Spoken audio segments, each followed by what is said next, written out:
এই কি করছো? হ্যালো গাইস, তোমরা সবাই কেমন আছো? আশা করছি খুব ভালো আছো। আমি ভালো নেই কেন? এখন দুপুরবেলা দেখো তো, ওয়েদারটা একটু দেখা, আমাদের কলপাড়াটা দেখা।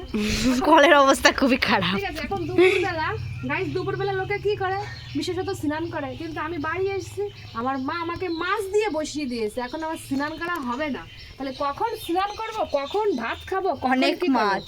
ঠিক আছে, এখন আমি ওইখানে আছে, এই সাইডে এই সাইডে দেখাচ্ছি বন্ধুদেরকে। এই যে বন্ধুরা, এগুলো হচ্ছে বড় মাছ, যেটা আমার ফেভারিট তেলাপিয়া। ঠিক আছে, এই সাইজের তেলাপিয়া আমি খুব ভালোবাসি। এই মাছ কাটতে ছাই লাগে, জানো তো, সেই ছাইটা আমার মা ভিজে গেছে বৃষ্টিতে, তাই আমার মা এটা রেখে দিয়েছে, কখন কাটবে ঠিক নেই। ঠিক আছে, এই মাছ আমি খুব ভালো খাই। আর গাইস, যেটা তোমাদের মেনলি বলছি, মানে আমি স্নান করবো, দেখো আমার বাথরুমে জল টল ভরা হয়ে গেছে, এখন মাছ দিয়ে বসাইছি। আর তৃষা, যে আমার ক্যামেরাম্যান, সে আমাকে ভালোবাসে কিরকম বলো তো, ফোন একটু দেখে তাই, কিন্তু যে দিদির একটু হেল্প করে দিই, সেই সব ভালোবাসা তৃষার মধ্যে এখনো। বিট অফ করে দিছি আমি। হ্যাঁ, ক্যামেরা অফ করে দিচ্ছিস, পিটাবো। গাইস, আমার মা তোকে বক্তৃতা শোনো একটু।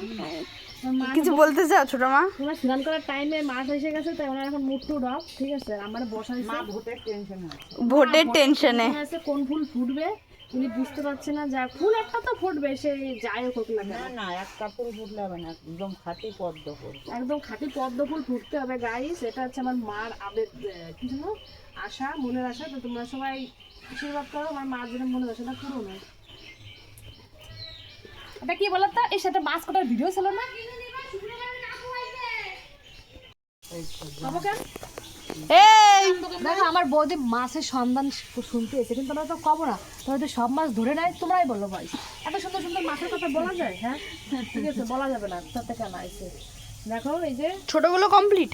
হ্যাঁ, ছোটগুলো কমপ্লিট, এখন এই বড়গুলো চলছে। আর তুই তো কোনো হেল্পই করছিস না।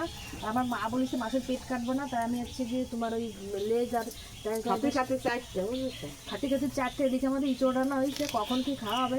দেখো বন্ধু, খাইছো, এইসব খাইছো? আরে তোমার খালি কাছে প্রশংসা হচ্ছে, ভালো হয়েছে, ঝাল হয়েছে, দেখো এরকম ভাবে মাছের আঁশ ঠিক ছাড়াচ্ছে, আছে? সেরকম ঝাল হয় নাই, মিডিয়াম। এরকম ভাবে মাছের হালকা, অত ঝাল হয় নাই। আমার গালে ইনফেকশন, তো আমি জাল খেতে পারি ওই না। জন্য কম দিই। তাও ভালো হয়েছে। এরকম ভাবে মাছের আঁশ ছাড়তে, এটা রিল ছিল না, পুঁটি মাছ ছাড়াতে পারো না, কচু শাক খাতে পারো না, ছোট বউ ছিল মা, কথা বলতে যা। এটা কেমন যেন একটা ভিডিও ভালো মতো বানাবো। আর আমার বৌদির বটি এতে নাই ধার মা কন থেকে নিয়ে এসেখান তাই নিয়ে ফিরে, দেখেছো? এই যে যে মাছ, এইগুলো আমার ফেভারিট মাছ বন্ধুরা। এই মাছ আমি খেতে বরাবর খুব ভালোবাসি। আর এইগুলো কি মাছ জানো? কেমন ছাই গেছে ভিজিয়ে। এই যে বেলে মাছ, ছাই ভিজে আমার মা উনুনেতে জ্যান্ত ছাই নিয়ে আসছে। ঠিক আছে, জ্যান্ত ছাইতে মাছ কাটছি।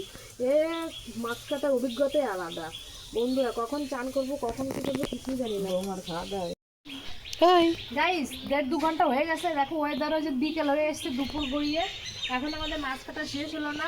তোমাদের সাথে ভাবলাম অনেক গল্প করবো, অনেক কিছু দেখাবো গ্রামে, তা কিছুই হলো না।